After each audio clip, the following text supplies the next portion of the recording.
Hello students, आप सभी का हमारे इस यूट्यूब चैनल में स्वागत है। स्टूडेंट्स, हम लीनियर प्रोग्रामिंग जो कि जी का पेपर है 2023-24 का पेपर है, सॉल्व करे तो क्वेश्चन नंबर 2B पे हम पहुंच चुके। क्वेश्चन नंबर 2B आपकी स्क्रीन पे शो रहा होगा, जिसको हमें सॉल्व करना है। स्टूडेंट्स, क्वेश्चन में मेथड पे ध्यान रखना है, क्योंकि क्वेश्चन ऐसे होते हैं इसके कि कैलकुलेशन मिस्टेक होना आम बात होती है। ठीक है, तो हमारे पास प्रॉब्लम है, हमें सॉल्व करना है maximum z equal to 2x1 plus 4x2 minus 3x3 subject to, ठीक है, और 2x1 plus x2 less than equal to 4, ठीक है, and 3x1 plus x2 plus 4x3 equal to 8, ठीक है, and x1 x2 x3 greater than equal to 0। ठीक है students, अब देखो स्टूडेंट्स, यहाँ पे एक इक्वेशन में क्या दे रखा है हमारे पास, ये टर्म जो है यहाँ पे लेस देन का साइन नहीं है। ठीक है, तो यानी कि दो तरीके हैं यहाँ पे इसको सॉल्व करने के। या तो हम इस क्वेश्चन में एक आर्टिफिशियल वेरिएबल ऐड कर लें और उसके बाद बिग एम मेथड से सॉल्व कर लें। ठीक है, एंड दूसरा तरीका है इस इक्वेशन को मैं 4 से डिवाइड कर दूँ और इसको एज अ स्लैक वेरिएबल में कंप्लीट करूँ, क्योंकि हमें चाहिए एक आइडेंटिटी मैट्रिक्स। ठीक है, तो अब देखो इस इक्वेशन को मैं क्या कर रहा हूँ, 4 से डिवाइड कर रहा हूँ। ठीक है, तो ये हो जाएगा 3/4 x1 plus 1/4 x2 plus x3 equal to 2। ठीक है, ये हमारे पास इक्वेशन 1, इक्वेशन 2। ठीक है, तो after adding select variable in equation 1, in equation 1 हम क्या कह सकते हैं, maximum z equal to 2x1 plus x2 2x1 plus 4x2 minus 3x3 subject to, ये हो जाएगा हमारे पास 2x1 plus x2 plus s1। ठीक है, या आप इसको ऐसे भी कह सकते हो, प्लस 0x3, क्योंकि x3 का हमने इसमें इम्पैक्ट ला दिया, बस तो उसे इफेक्ट नहीं है। ठीक है, and s1 equal to 4 and 3x1 plus 3/4 x1 plus 1/4 x2 plus 1 यानी plus x3 plus 0 s1 equal to 2। ठीक है, एंड जहाँ पे x1 x2 x3 s1 all are greater than equal to 0। ठीक है स्टूडेंट्स, अब देखो जैसे मैट्रिक्स फॉर्म लिखते हैं, maximum z equal to C X A X equal to B X greater than equal to 0। ठीक है, तो यहाँ से हमारे पास c क्या बन जाएगा, c बन जाएगा, क्योंकि यहाँ पे भी चाहिए हमें 0 s1 यहाँ कर सकते हैं, ये हो जाएगा 2 4 माइनस 3 एंड 0। ठीक है, ये हो गया। अब यहाँ से c हो गया, अगर a मैट्रिक्स अगर हम लिखना चाहें तो a मैट्रिक्स क्या हो जाएगा, x भी लिख देते हैं, x जो हो जाएगा वो हो जाएगा हमारे पास x1 x2 x3 s1। ठीक है, अब a इक्वल टू क्या हो जाएगा, 2 1 0 1। ठीक है, एंड ये हो जाएगा 3/4 1/4 1 एंड 0। ठीक है, ये हो गया, इक्वल टू ये हो जाएगा हमारे पास, ये हो गया, एंड b इक्वल टू हो जाएगा हमारे पास 4 एंड 2। ठीक है स्टूडेंट्स, तो अब देखो, अब यहाँ पे क्या हमारे पास आइडेंटिटी मैट्रिक्स बन रहा है, तो हाँ ऑब्वियसली आइडेंटिटी मैट्रिक्स बन रहा है। ठीक है, यानी अगर इसको α1 α2 α3 α4 लूँ तो α4 α3 जो है वो आइडेंटिटी मैट्रिक्स बना रहे हैं हमारे पास यहाँ पे। ठीक है, तो अब हम सिंपलेक्स टेबल बना सकते हैं। तो फर्स्ट सिंपलेक्स टेबल, ठीक है, तो जैसे प्रीवियस क्वेश्चन में बनाया ऐसे ही B X B B C B X B B C J. इसमें ऐसा नहीं है कि अगर आप इसमें कुछ भी भूल जाओगे तो मार्क्स काट ले जाएंगे, मार्क्स नहीं काटे जाएंगे, ठीक है। क्योंकि अगर आप जैसे बी की टर्म भूल जाओगे, क्योंकि इसमें हम अल्फा 1 अल्फा 2 अल्फा 3 लिखते हैं, तो कोई दिक्कत नहीं है। एक्स बी को भूल जाओगे तो हो सकता है दिक्कत हो जाए, ठीक है। बी को भी भूल जाओगे तो भी दिक्कत हो सकती है। अब देखो ये सी जे 2 4 -3 0, ठीक है। यहाँ पे हम लिख लेते हैं अल्फा 1 अल्फा 2 अल्फा 3 अल्फा 4, यहाँ पे x1 x2 x3 s1, ठीक है। तो यहाँ से b जो है वो क्या है हमारे पास, देखो अभी ये है अल्फा 4 अल्फा 3, ठीक है। तो आप यहाँ पे लिख सकते हो चाहो तो अल्फा 4 अल्फा 3, ठीक है। तो यहाँ से अब देखो स्टूडेंट्स, यहाँ पे बेसिक जो है अल्फा 4 एंड अल्फा 3 के करस्पॉन्डिंग बन रहा है, ठीक है। अल्फा 4 एंड अल्फा 3 के करस्पॉन्डिंग बन रहा है। तो अगर मैं इन क्वेश्चंस को या तो मैं ऊपर नीचे लिख दूं, या मैं यहाँ पे बेसिक्स को इस तरह ना लिख के ऐसे लिख दूं कि अल्फा 3 अल्फा 4, ठीक है। तो ये हो गया हमारे पास। अब यहाँ से देखो सी बी की वैल्यू, सी बी बेसिकली क्या है, कॉस्ट वैल्यू जो है पहले इसके करस्पॉन्ड लिख देते हैं। एक्स थ्री की वैल्यू ये हो जाएगी x3, और ये हो जाएगी हमारे पास क्या हो जाएगा s1, ठीक है। ये हो गया। x3 के करस्पॉन्डिंग हमारे पास कॉस्ट वैल्यू क्या है -3, ठीक है। एंड s1 के करस्पॉन्डिंग 0, ठीक है। एंड b जो है वो है 4 एंड 2, तो ये हो जाएगा 4 एंड 2, ठीक है। यहाँ पे हम सीधा ये मैट्रिक्स लिख सकते हैं अब 2 1 0 1, ठीक है। एंड ये हो जाएगा हमारे पास 3/4 1/4 1 एंड 0, ठीक है स्टूडेंट्स। ये हमारे पास आ गया, ठीक है।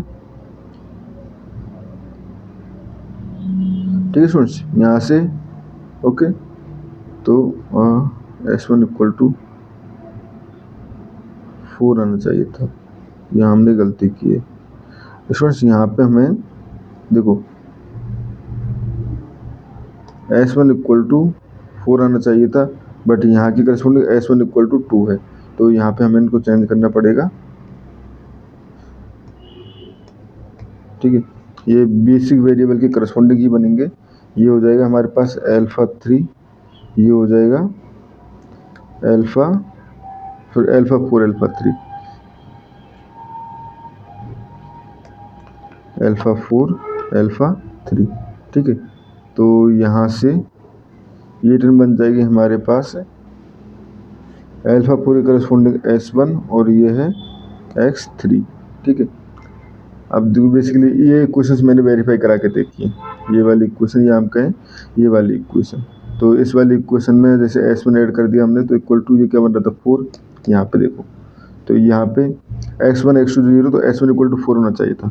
तो अब देखें s1 इक्वल टू 4 है, ठीक है। x3 इक्वल टू 2 है। अब हम देखना है कि सॉल्यूशन जो है वो ऑप्टिमल है या नहीं, ठीक है।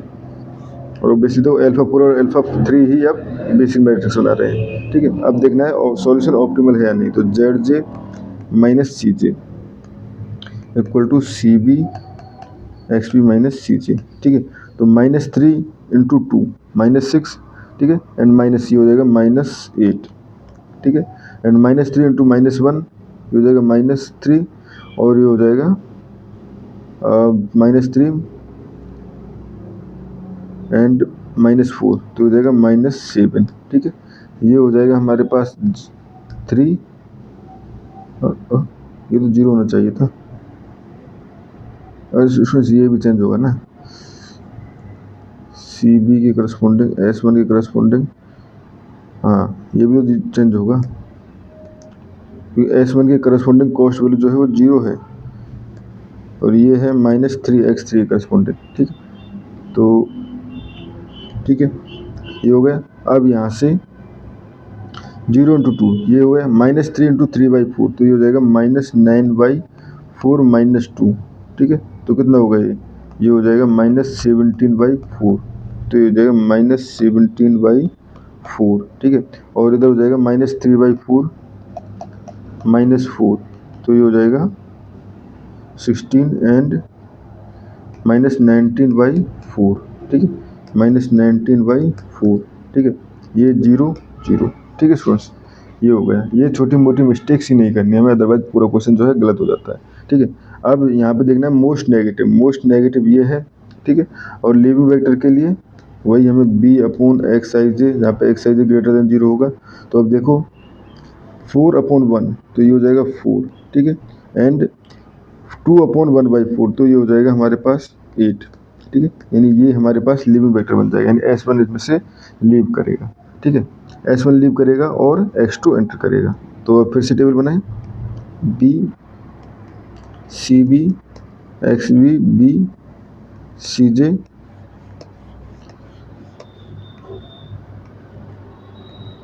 ठीक है, ये हो गया। यहाँ पे 2 4 -3 0, ठीक है, ये हो गया। एंड यहाँ पे लिख सकते हो आप α1 α2 α3 α4, ये हो जाएगा x1 x2 x3 x4, ठीक है। अब देखो यहाँ पे ये हमारे पास α4 बेसिकली निकला है और इसकी जगह है α2, तो ये हो जाएगा α2 एंड α3, ठीक है। α2 बेसिकली है x2 के करस्पॉन्डिंग और α3 जो है वो x3 के करस्पॉन्डिंग था। cb की वैल्यू -3 थी और x2 के करस्पॉन्डिंग वैल्यू है 4, ठीक है, ये वैल्यू है 4, ठीक है। एंड b की वैल्यू अगर हम देखें तो b की वैल्यू अब तो बाकी वैल्यू चेंज होंगी, ठीक है। तो सबसे पहले क्या करना है, जैसे पहले वाले क्वेश्चन में भी किया था, आप ये देख लो, ये टर्म और ये टर्म कहाँ पे मिल रही है, यहाँ पे, यानी कि इसको 1 बनाना, बट ये पहले से 1 है तो कुछ डिवाइड चेंज करने की जरूरत नहीं है। ये हो जाएगा 4 2 1 0 1। अब इस टर्म को मुझे 0 बनाना है, तो मुझे देखो R2 न्यू इक्वल टू मुझे करना है R2 ओल्ड, ये हमेशा रखना है। उसके बाद -1/4 R1 न्यू, अब न्यू कर दो या ओल्ड कर दो, कोई सेम ही है तो कोई फर्क नहीं पड़ेगा, ठीक है, ये हो गया। तो अब देखो 1/4 का मल्टीप्लाई करना है, तो उस कंडीशन में ये टर्म मैं यहाँ पे लिख लेता हूँ, ठीक है। तो ये हो जाएगा 1, ये हो जाएगा 1/2, ये हो जाएगा 1/4, ये हो जाएगा 0, ये 1/4, ठीक है। तो अब मुझे माइनस करना है, तो ये हो जाएगा हमारे पास 2 - 1, तो ये हो जाएगा 1, ठीक है। 3/4 - 1/2 तो ये हो जाएगा 3/4 - 1/2 इक्वल टू, ये हो जाएगा बेसिकली 1/4, ठीक है, ठीक है, ये हो गया। ये 0 यहाँ पे, ये हमारे पास 1 और ये हो जाएगा -1/4, ठीक है। तो फिर से ZJ - CJ equal to CB XB - CJ, ठीक है, चेक करें तो -3, ठीक है, यहाँ पे -3 इंटू 1 फिर 4 इंटू 2 ये 8, माइनस ये हो जाएगा हमारे पास -3/4 -2, तो ऑब्वियसली 8 तो काफ़ी बड़ा है, यानी पॉजिटिव वैल्यू है, ठीक है। यहाँ पे 0 रहेगा, यहाँ पे 0 रहेगा और यहाँ पे देखें तो ये पॉजिटिव वैल्यू, यानी ये हमारे पास since all ZJ - CJ are greater than equal to 0 implies optimal solution, ठीक है। एंड वे सॉल्यूशन क्या हुआ, x1 equal to 0 x2 equal to 4 and x3 equal to 1 is the optimal solution. And यहाँ से अगर हम ऑप्टिमल वैल्यू देना चाहें तो वो क्या हो जाएगी, ऑप्टिमल वैल्यू बेसिकली ये था 2x1 plus 4x2 minus 3x3, ठीक है। तो यहाँ पे हो जाएगा 2x1, तो x1 तो है नहीं 0, तो z दो 2x1 plus 4x2 minus 3x3, ठीक है, ये जो इसके करस्पॉन्डिंग हमने लिखा था 2x1 प्लस ये, ठीक है। तो 0 इसमें वैल्यू पुट करें तो ये हो जाएगा हमारे पास 0 + 16 - 3 इक्वल टू 13, ठीक है स्टूडेंट्स। तो ये हमारे पास इसका ऑप्टिमल सॉल्यूशन हो गया। और स्टूडेंट्स इस क्वेश्चन में हमें इतना ही करना था। Thank you.